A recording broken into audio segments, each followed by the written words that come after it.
This is Uncommonly Remarkable. We have surprisingly casual discussions about the lives and notable accomplishments of community leaders, entrepreneurs, and everyday folks like you and me. Think of this podcast as an opportunity to learn something new and to pick up on an entrepreneurial tip or two through open conversation.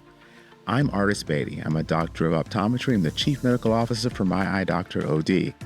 Though we will inevitably touch on topics within my area of expertise, the opinions and conversations held here are separate from my work with My Eye Doctor. Welcome to the show. What if the way you present yourself is the one thing standing between you and your next big opportunity?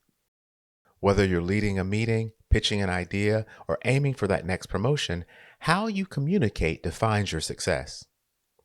In today's episode, I sit down with Elizabeth Bachman. She's a world-renowned presentation skills expert, executive coach, and former international opera director who has worked with legends like Luciano Pavarotti and Plácido Domingo.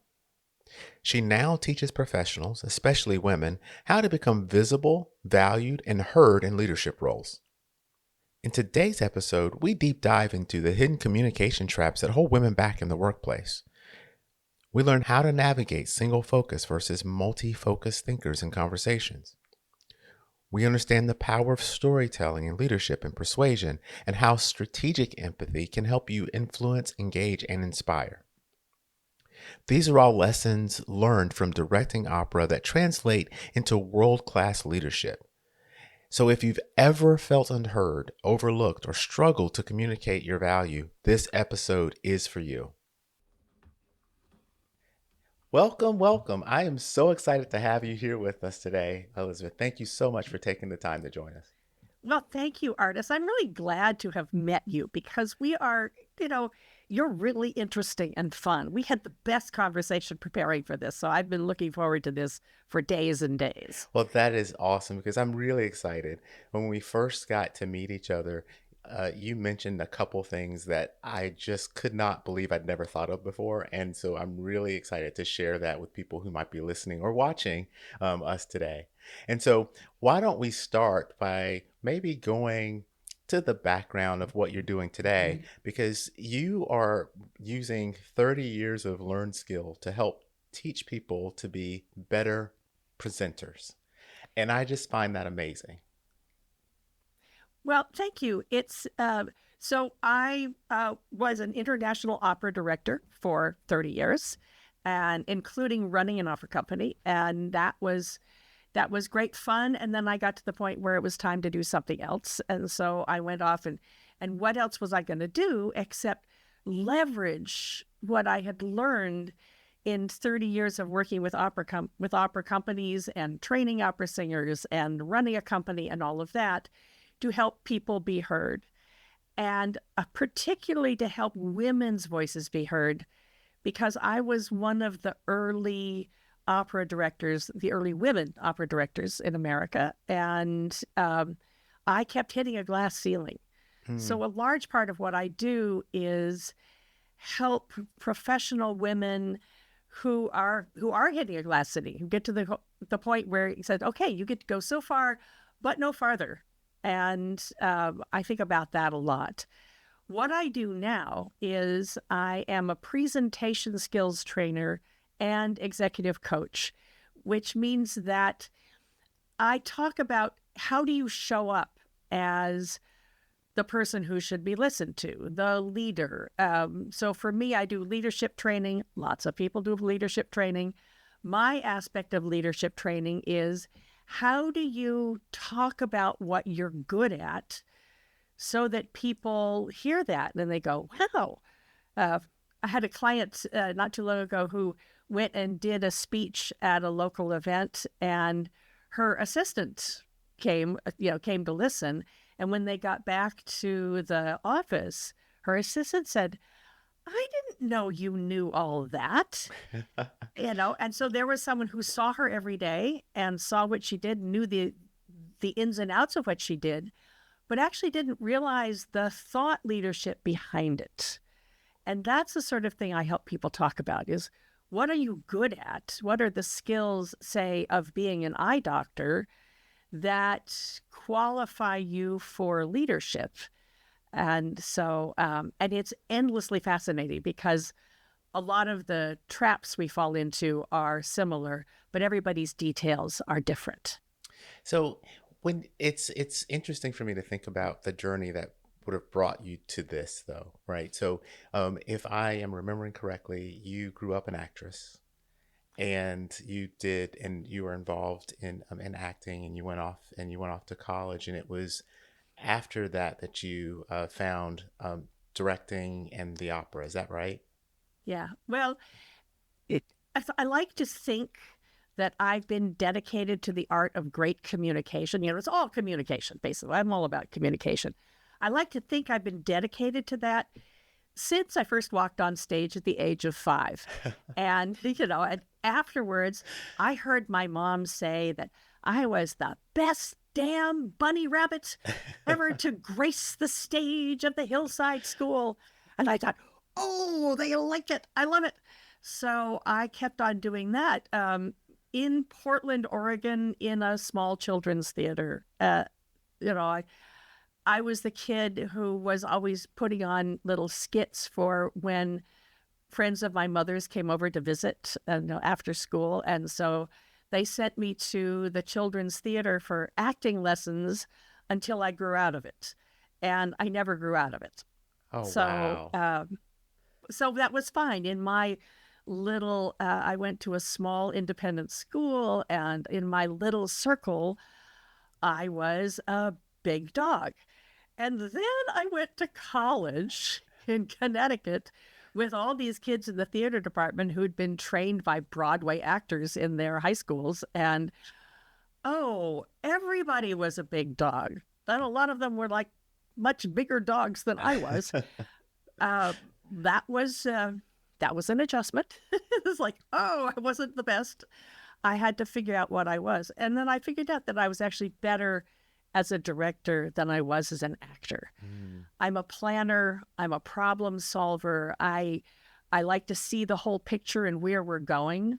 Um, and then with a parallel interest in languages, I loved listening to the opera.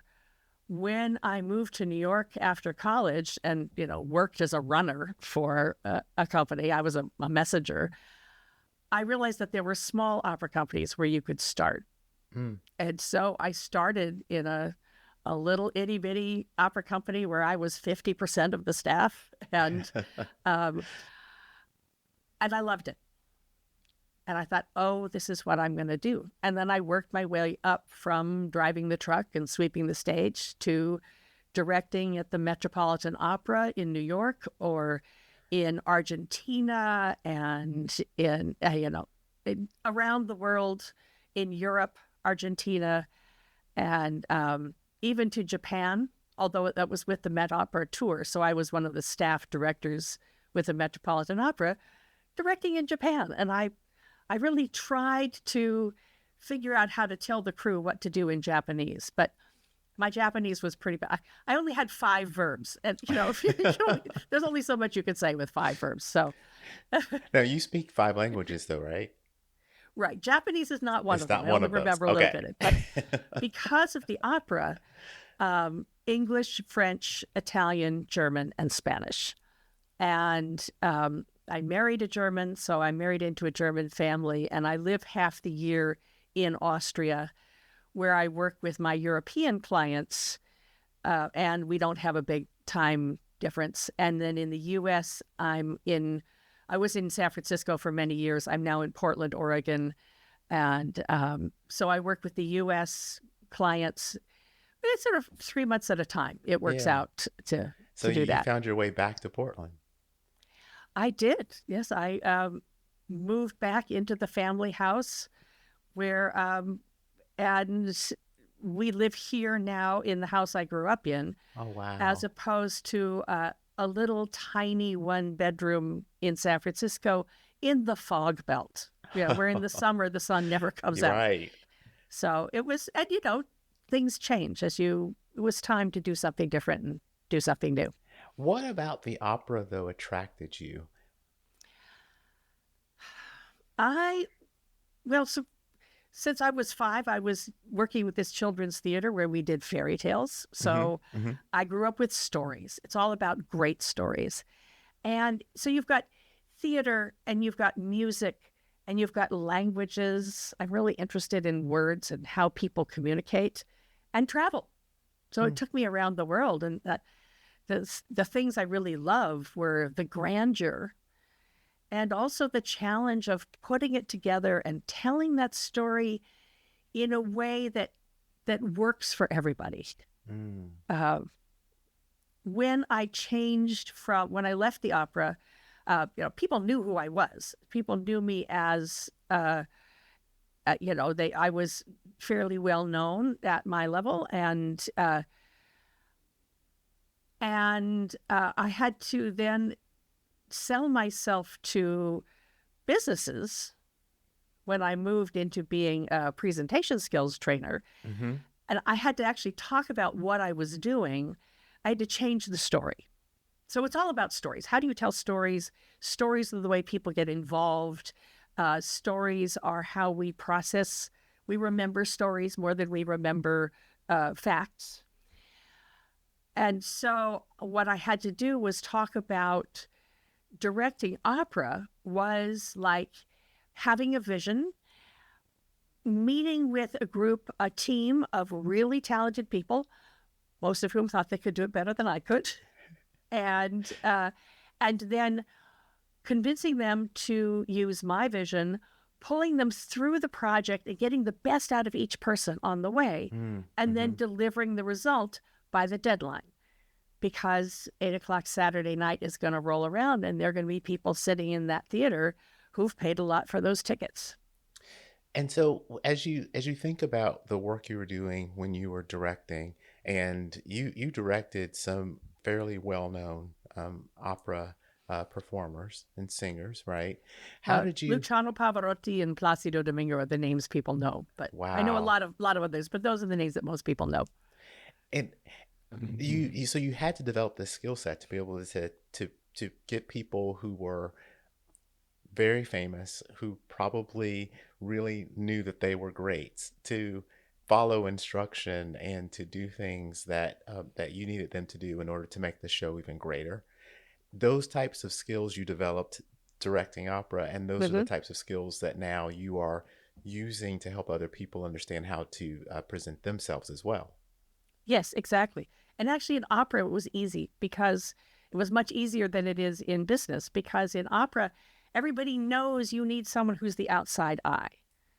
So I had a Mm. very defined role, and people said, yes, you are the person who's going to tell me what I look like on stage. And that's what I find with speakers and presenters, whether it's within your organization, you're speaking in meetings, or are you speaking on a panel? Are you speaking at a local event? Or are you giving a keynote speech to 5,000 people? You can't see yourself. You need someone who can watch and analyze. And basically, it's really hard to tell your own story. Mm. So, what you really need someone else to bounce it off you because, as the saying goes, you can't see the label when you're inside the bottle. Very true. Very Yeah. true. And so then what sparked your transition? Because it seems like you were doing well, you were directing, you were working around the world, but somewhere in there you decided that that wasn't going to be where you ultimately landed. What made that happen? Well, I wanted to run an opera company. I knew I'd be good at it. And also, as a director, you are dependent on someone else to pick up the phone and call you. Mm. Uh, I couldn't control whether I worked or when I worked, so I wanted to run my own company, and so for about 3 years, I applied whenever there was a general director or artistic director position coming open, 3 or 4 times a year. As I said, I was one of the early women, Mm-hmm. so I was always on the short list, number 2, number 3, and I always saw the job go to a man. And what I didn't figure out until later is that I was marketing myself wrong. Oh. And it wasn't until I started my own company And I knew how to put together the company. I had a place. I'd been invited to create a company that would give opportunities to young singers. Okay. So partly educational, partly basically a performance company with a lot of big educational component.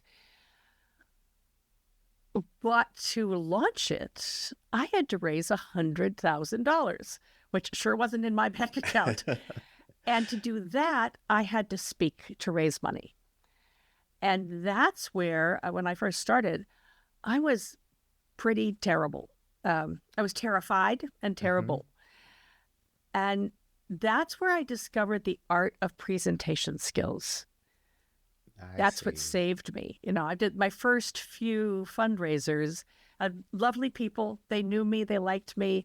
They were very friendly, and they left with their wallets still in their pockets. And a presentation skills trainer who liked music came to one of these and called me up the next day and said, there's some things you could do that would make this easier. Oh. And one of the things that happens with a lot of women, especially, is I was afraid to admit that I didn't know. There were things I didn't know. I could admit it privately, but publicly. It never occurred to me that I could get help learning how to do the fundraising. I'd watched it for years, but when it was me, and it was me asking for money for my project that I had no results yet. This was just a dream. So it's just like all those founders who are pitching their software to the venture capitalists. I was pitching myself to donors, and I had to make it interesting for them. And so I hired this presentation skills trainer. She was expensive, and I thought about, how am I going to do this? And then I thought that my commitment to the people who would be helped and transformed by coming to my company, by working with me, had to be greater than my fear. And so I scrounged around and found the money and learned the art of speaking to move someone to take an action. And now what I do is it's not really so much sales speaking as how do you speak to get people to think about, to perceive you as the person who should be promoted, the person who should get that job. I work with job seekers a lot. Or the person who should get that raise. How do you ask for a raise? And that goes back to my wanting to run an opera company and applying for those jobs. I made all the mistakes. I made every mistake possible. And so what I do now is I try to help people not make those same mistakes, Well, it's interesting the way you phrase the presentation, because it's not just about the public speaking part, which is immediately what you think about when you think about presentation skills, but it's the day-to-day interaction that we all have with other people, where we need to present ourselves in a way that we get that thing that we need from that person or from that group of people. And it feels like you're focusing really on that entire thought process around not just the public speaking part, but the interaction piece. So my company is called Strategic Speaking for Results. Like I said, I'm a problem solver. So what results do you want to get? And that's the overall company. And then the training programs are called Visible and Valued. Mostly for women, although I do have men come into it. So how do you become visible enough so that people say, oh, this is the person who should be promoted? And at the silver level, it's about teaching female managers how to get to director or senior director status. That's where and then the glass ceiling usually comes from director to vice president. And it usually comes for women especially, when women are 45 or 50. And that's where just working harder doesn't get you past that glass ceiling. It's sort of an invisible glass ceiling that people don't recognize. They don't know it's there, but that's where, it's still a huge percentage of organizations have lots of women in them up to a certain point, but the C-level is all men. And I think it's not on purpose. It's just, this is the way it's always been. And that's changing. There are a lot of organizations that are making an effort to get women in there. But the other piece of it is that women tend to sabotage themselves. That's what I did. And so if you're looking for that job, that promotion, but you don't communicate right, you won't get it. And then somebody who's louder and flashier is going to get promoted because they're visible and they're showing their value.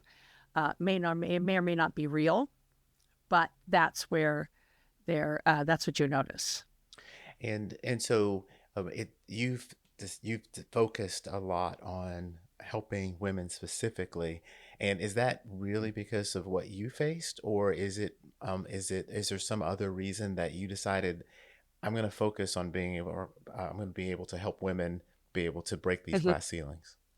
Well, I've been the minority, and so that is my lived experience. And I work with clients around the world. Most of them are women. Occasionally their men will come knock on the door, figuratively. But most of the women who kept showing up and calling me were women. And the mindsets that sabotage us, I can address specifically the woman's side of it. Never been a man, not in this lifetime. So I don't know what it's like from the inside. Whereas I know the women's sabotage, the traps for women that are gender related. There are a lot of traps, and they're not all gender related, but there's a particular series of gender related traps that women fall into a lot. And the thing is, though, I get to this through communication. So having been fluent in 5 languages, in opera, you are expected to be able to speak, especially working with, say, Luciano Pavarotti or Plácido Domingo, you're expected to be able to speak to the stars in their language. So I've learned how to communicate in all these languages. My grammar might not be perfect, but I've also been the person who's had to present in German when it's not my first, it's language 3 or 4 for me. So thinking, oh gosh, my German is good enough, I know how to do this. And then I have one of my native German speaking friends look at my script, and they come back and they've written it, they've crossed it out, they've changed it. So that's a piece that I'm very used to. What I'm noticing more and more is what they call, the short version is men's language and women's language. So women think men don't listen, and men think that women go on and on and on and never get to the point. And it's not that binary. There's a whole spectrum. But I think of it not so much as gender as single-focused and multi-focused thinkers. It's how you process information. It's how you listen.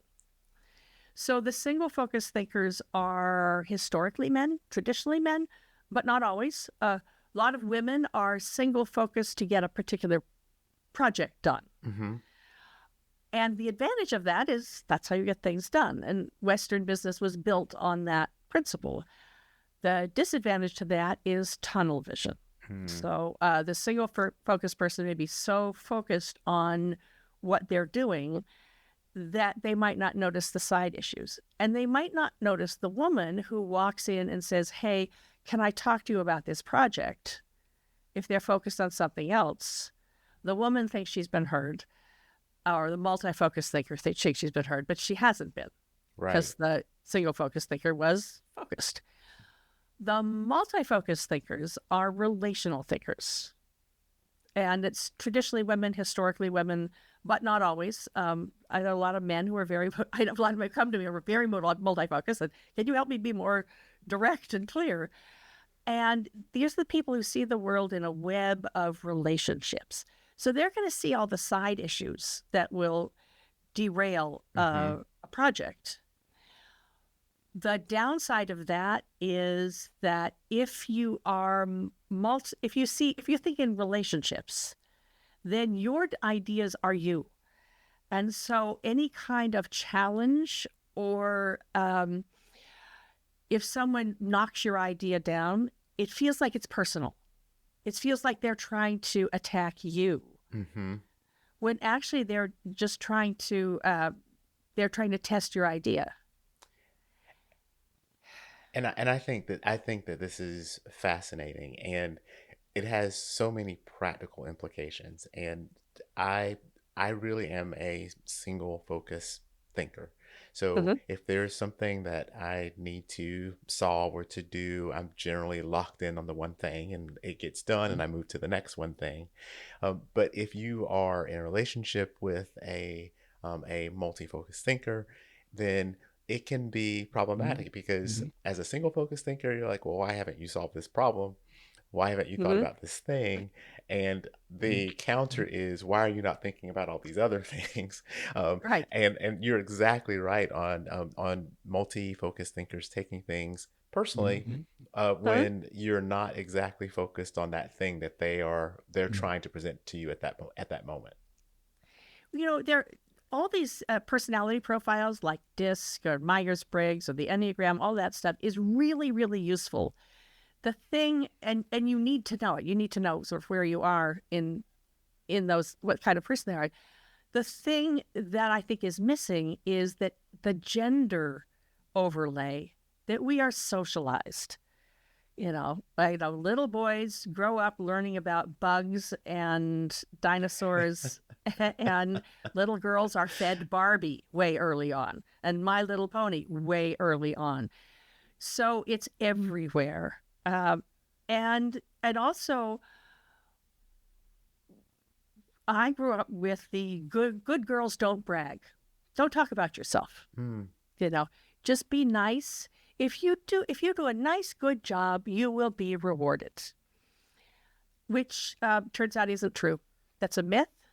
But I wasted years waiting for that to just say, if I just do a good enough job, I, you know, I'll get my reward. And alas, turns out that was a lie. But it takes a while. That's actually why I often work. Most of my clients are mid 40s to mid 60s, because that's about the point where you realize, oh, that Mm. was a lie. And I don't get to do what I want to do because I'm acting like the good girl. So you have to be a good girl. You have to be nice, you have to be friendly, and you have to be strong enough to say this is what needs to be done. It's hard. It's a challenge, and it's different for everybody, but there are ways you can deal with it. Hmm. The thing I see that really breaks my heart. Let's get back to the point here. For single focus thinkers, what happens is in large organizations, you've got smart women at the top, and good organizations are going to recruit women because they know that having diversity in the upper levels, diverse voices in the upper levels, brings higher profits. Hmm. I mean, that's been proved over and over again. But what happens is if the women do not feel heard, the women feel disregarded, they may not realize that they're contributing to that. Mm. That's also a myth. Women think men don't listen. It's the sort of thing that you only notice if you're the person who's being ignored.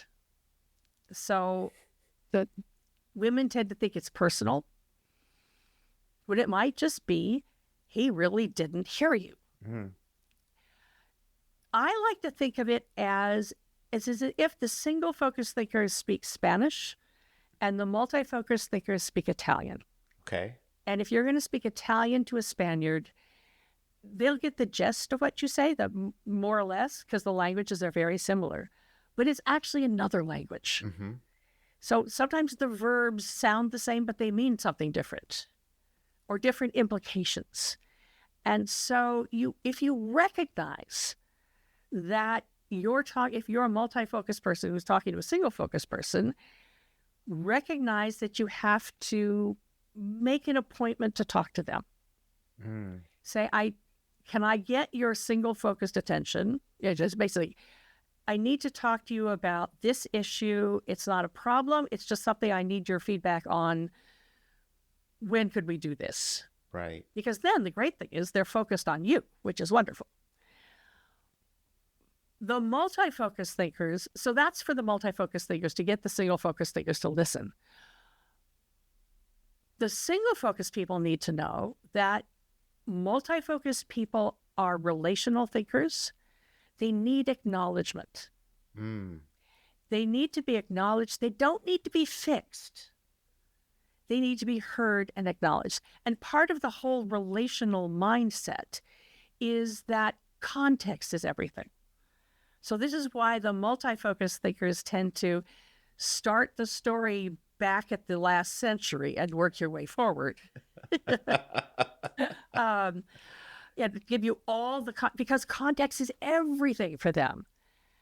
And so the single-focus thinker, if they're smart and if they really want the contribution, want the other person to be heard, can say, I heard you. I can't think about that now. I'm focused on something else. Could we talk about it later today? Or, go to my calendar and book a time. I have a female client who's the head of a department, and she was getting complaints from her team that she wasn't listening when they came to talk to her at 4:58 p.m. And she was on her way out the door. And they said, and then they felt hurt, where she was saying, look, I have to get to the hospital. She's taking care of her mom, who is 93. And so we worked this out for her, was to say, I know it's a problem. I really want to hear it. I have to be someplace, or I really have to finish this project. Could we talk about it later? Mm-hmm. And that solved it. Then they said, oh, okay. And then often it wasn't an issue otherwise, but they felt heard and acknowledged without her actually stopping and listening to 20 minutes of conversation about this issue when she was worried about getting home before the doctor's appointment or something. And I think that's one of those things that I personally have had to learn to apply in day to day. So I have a team, and the team wants my attention. And previously, I may have been, oh, okay, I'll take your question, I'll take your concern, let's talk about it. But it was very difficult to focus on that thing at that time because there are 100 other things that need to be done. And so I actually started with the calendar and set aside time and told people, if you need to talk to me, that is fantastic. I'm open to talk to you, but we have to schedule it. And you have to have an agenda. So we got to know what we're going to talk about. And that has really been one of those things that from a work perspective has made all of us more productive, because I can give people 100% of my single focus attention when we plan ahead in that manner. And so this is right up my alley, because it's really this type of thing that I have to deal with on a daily basis. And you can always say, look, my brain only holds one thought at a time. So please, for my sake. The other thing is you can also, if they're going on and on, you can say, wait, let me pause you for a minute. I think I've lost you. Can you tell me the point? A really good one for single focused thinkers is to say, is this something I'm going to need to fix, or is this an update? Because it changes the way you listen. What a great point. It is. That's amazing.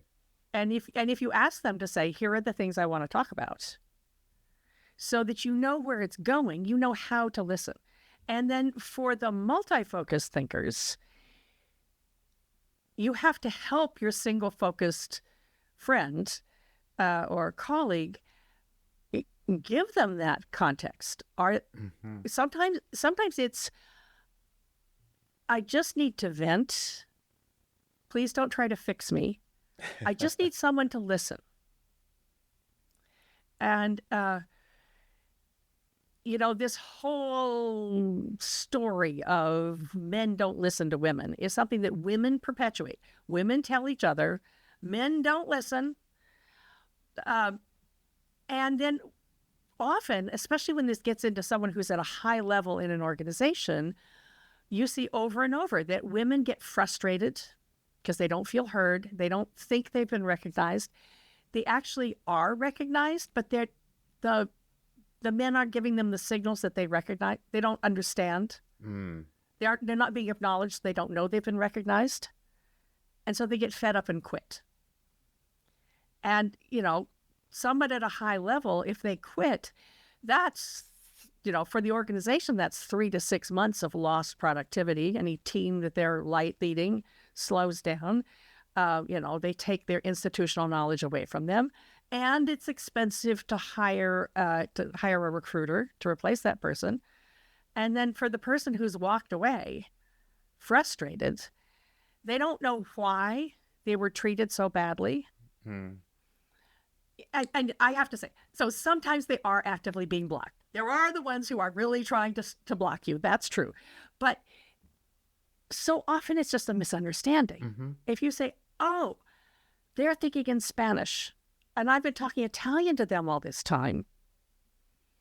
Maybe I should learn how to say this in Spanish so they understand. So can you give us an example of a signal that maybe a woman in the office may be looking for that men don't really think to give, so that they feel heard or acknowledged? Well, it is to acknowledge, I think, the multi-focused person, male or female, the thing to do is to talk to the single-focused person first and say, it really matters to me to know that I've been heard. So if I interrupt you, because, if there's someone in single focus and someone else comes in, they're always interrupting. So if I interrupt you, just stop me and remind me to book a time when we talk. It's not personal. It's just that I can't think about that because my brain is filled with this other thing. Okay.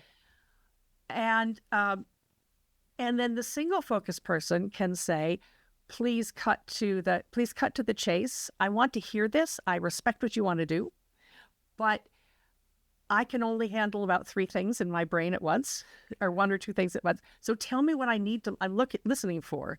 And then if I need the background, I will ask you. So it's like taking another metaphor. It's like you've got this whole mass of information, but you're trying to put it into a funnel that the other person can understand, the other person can take in. So if you're single focused, you just say, yes, I want to hear you. I value you. I can't think about this now. Let's talk later. And for the multi-focused person to make the appointment, send the information in advance. Neither one is better than the other. It's sometimes when I do this with a slideshow, I have a cat and a dog. And, say, you're not wrong. It's just different. It's just a different way of thinking. And both are valuable. And you really need both. That's the other thing is the single focused people need the multi-focused people, because the multi-focused ones are going to see the traps that you don't see because of tunnel vision. And vice versa, the multi-focused people need the single focused people to help them stay on track and get it done. Because it's really easy for the multi-focused people to go off on tangents, which I've probably done about once every 30 seconds in this conversation. I am very multi-focused. And it's It's for me, it's always interesting to have a conversation with a multi-focused thinker. I feel like I get once we are narrowed in on what we're going to talk about, I really feel like I get so much information that I would not have asked for, but is also important. Hmm. And it's really just being able to then limit what that information is and categorize it for me so that I can use it later for whatever task it is that I have to Hmm. do. You know, you've also talked a little bit previously, and I've read a little bit about this concept of strategic empathy. Can you talk about Mm. that a little bit? Because I think it actually goes along with this conversation. Actually, this is the fundamental rule for communication is put yourself in the shoes of your listener. So we're talking about this single focus and multi-focused.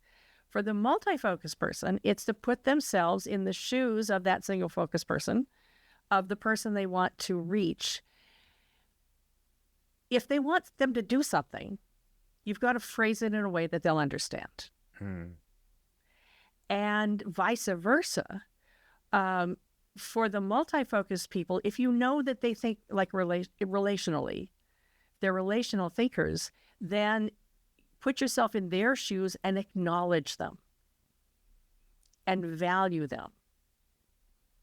There's sort of a side issue of this where someone might be a single focus thinker, but they're nervous. Mm-hmm. So they walk into the boss's office and then they list their whole resume before they get to the point. Yeah. Um, or they get so excited in the how that they don't talk about the why. So if you want to move someone to take action through your words and how you deliver them, because delivery style is important, you have to address something that they care about. Why does it matter? Why do they care? I was coaching somebody this morning, actually, who was talking about this great technique that's going to solve the problem. And what we figured out is, I said, but why do they care? Do they know this is a problem? And actually, that's not the problem that they care about. So her technique would help them, but she has to convince them to listen to her first. And Mm. actually, she could use her technique down the road a bit in the conversation, not right away, because what you have to do is solve the need that people, what is the perceived need? Mm. So put yourself in the shoes of the other person. What do they care about? Right. Quick story, for instance, I had a wonderful client named Janet. That's not her real name, but she is a real person. And she was working for a very well-known company, and she was the tech person. And Okay. she was a senior director. She was actually a senior director for 13 years. Never got the promotion, never got the raise because she didn't know how to ask for it. And she finally got fed up. She actually saw one of the people that she had trained get promoted to be her boss. Oh. And she said, "Oh, this is not good."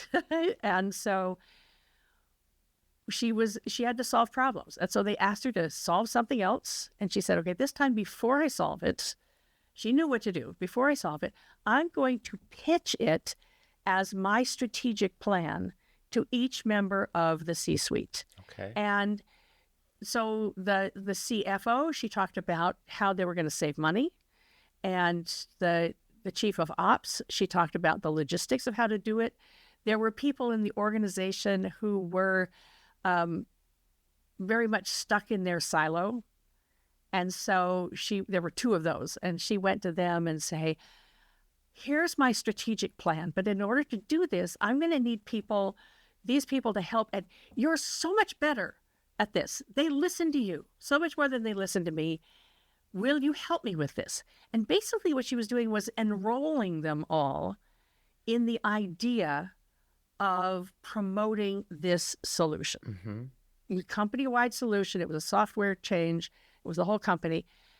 And so each person thought that it was a solution specifically for them. And they were so excited that the next time the executive committee met, they created a vice president position for her. Oh, wow. And she texted me. She said, I just had this conversation. They're making you the vice president. They created the position. It would have never happened without the work we've done. Thank you. Thank Incredible. you.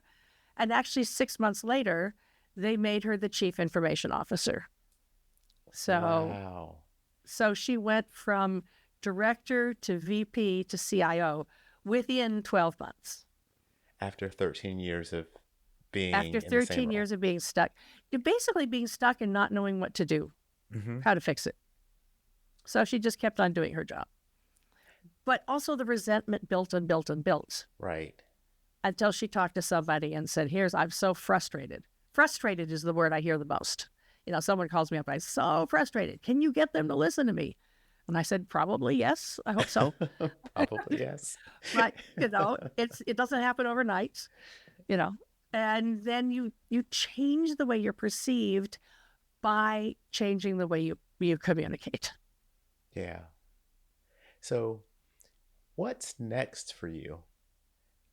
It seems that you've had a whirlwind of things to do, and the changes in your career and kind of thinking about where you want to position yourself. What's next?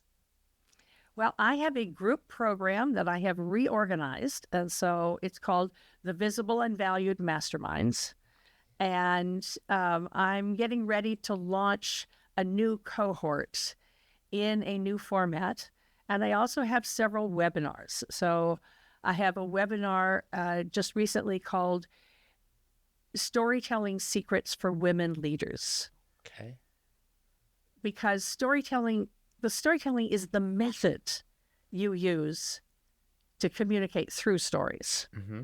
And since I started out acting at the age of 5, I've been telling stories my whole life. And if people are looking for you, then where do they find you? The best thing to do is find me on LinkedIn. Okay. So it's Elizabeth Bachman, Elizabeth with a Z, and Bachman, Bachman. There are other people with that combination out there, but not who spell it the same way. Fair. And find me on LinkedIn. That's the most current information is when I do a newsletter 2-3 times a month with tips and ideas and suggestions. Excellent. And so I will put that link in the description of the episode so people can click if they missed the spelling. We'll have it down there for them.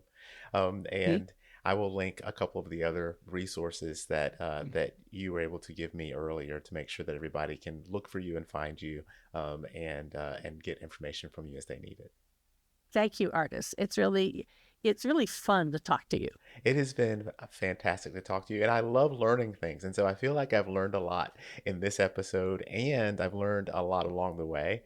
And my skill set to work with individuals who are multi-focused thinkers, as well as my skill set as a single-focused thinker, has grown. And so I feel like I'm able to now communicate differently and better with all the types of people that I encounter, which is a big thank you to you for helping me see that, because I'd never thought about it before. Well, thank you. I think if anyone listening to this is curious and they want to know more, follow me on LinkedIn, reach out, say that you heard me on Artis's excellent podcast. And, if we can solve some of the miscommunication issues, we make a better world for everybody. Absolutely. And so we'll keep in touch, and maybe we'll get to do some of this again as I learn and develop my skills. I can demonstrate them for you. Oh, fabulous. I would love that. Thank you again for taking the time to sit with us today, and I'll talk to you soon. Thank you. If you've made it this far, then I have to thank you for your time. I hope you've learned something new and enjoyed listening to the discussion as much as I enjoyed having it. I'd love to hear from you about the show, because we're working really hard to bring you great content, and the feedback really helps us get better. If you like what you've heard or watched, for those of you who are streaming out on YouTube, then take a split second to give us a thumbs up or a like. It really helps other people like you find the show too. And no one likes to miss out on the good stuff, so go ahead and subscribe and hit the notification bell so you don't have to wonder when or if there's a new episode. And until next time, stay remarkable.